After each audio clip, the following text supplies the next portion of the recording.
Good evening and welcome to the Wiccan Forum. I'm Robert Vecchio. I'm Steve Pulowski. And I'm Manny Ali.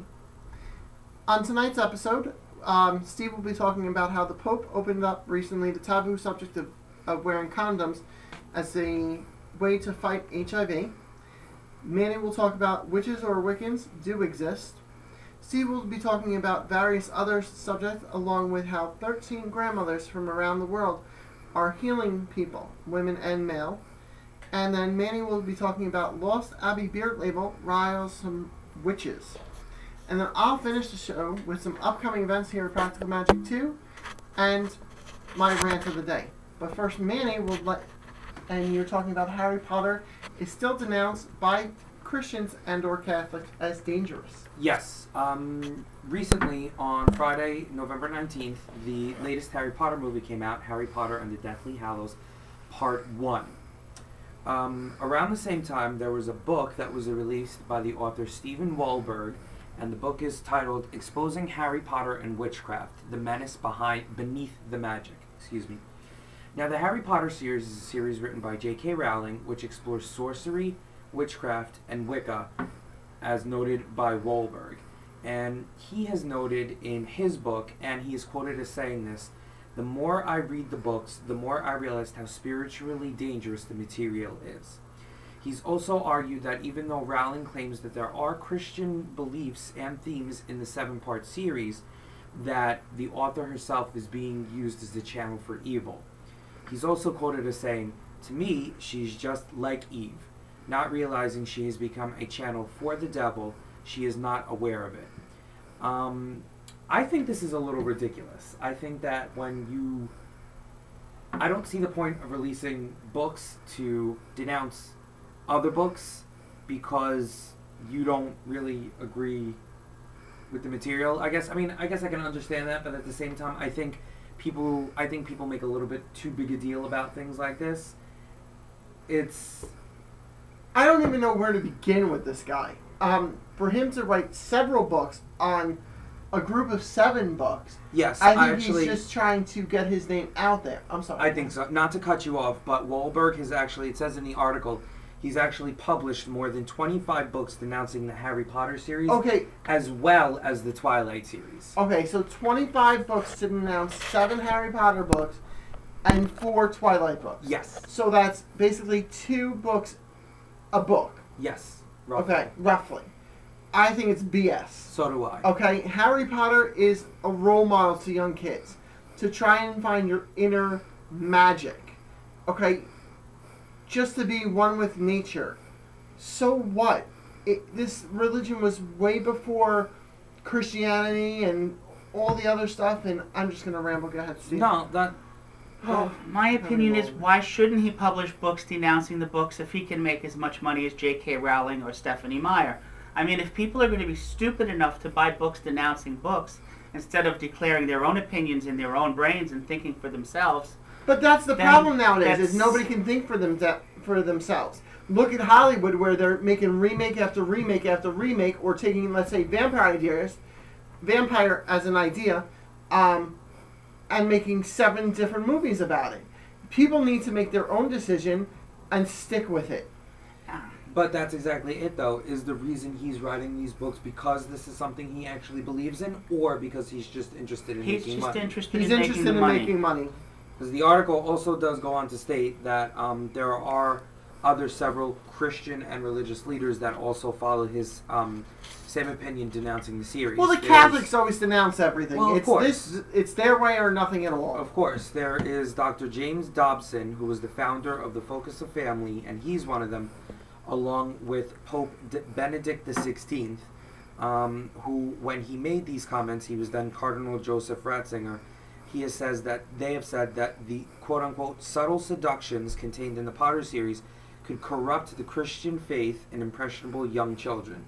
And not to cut you off, but I think that's the key point right there. In the Christian faith, they want these children to stay within their religion and teach them that everything else is wrong and everything else is bad. In my opinion, when children are young and they're at that impressionable age, you should teach them about everything, not just one thing, so that way when they get older, they're able to make their own decision and they're able to say, hey, this is what's best for me, this is the way I want to go. Absolutely. What I was going to bring up is that in the Christian church, this Sunday is the first day of Advent, and the Christians denounce paganism, they denounce Wicca. What's the first thing they do on the first day of Advent? They put out the wreath with the 4 candles and they light that first candle. If they didn't steal things from Wicca and paganism, they would probably have a totally different religion. No, you're so absolutely right. to denounce a child's book, that's ridiculous. That's exactly it also. A child reads these book series, they're not going to sit there and say, oh, hey, you know what, Mommy? You know what, Daddy? So-and-so in the book reminds me of the devil. They're not going to say that. They're just going to sit there and say, you know what? That's a really bad guy. He shouldn't do stuff like that. Children take things at face value because they don't have a reason to look. These people do realize it's a fictional world, right? Of course they do, but that's the thing. They think that all these people who write about these things are out there to warp their children's minds. That's because they're afraid of losing people, and they're losing the almighty dollar. That's exactly it. Going back to your remark about choosing their own religion. Well, Brad Pitt and Angelina Jolie a couple years ago for Christmas gave their kids a bookshelf filled with books on every religion on Earth. And they said, when it's time, you pick out your own religion. That's good. That's a cool idea. That's really a cool very idea, good because idea. Their kids come from so many different backgrounds. They've adopted so many kids that I think it's great to have their information at their fingertips. Absolutely. Now, you've seen the movie. What did you think of the newest one? I liked it. I thought it was very well done.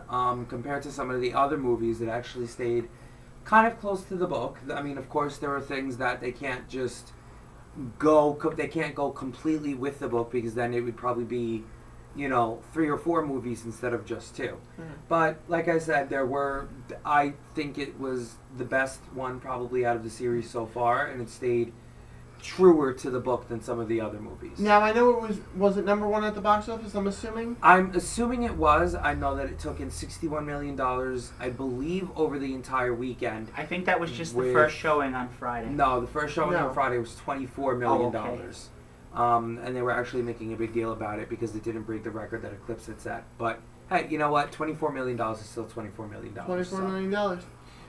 What I get a kick out of the Harry Potter books is how many of the adults read the books and they look to see if the spells are true.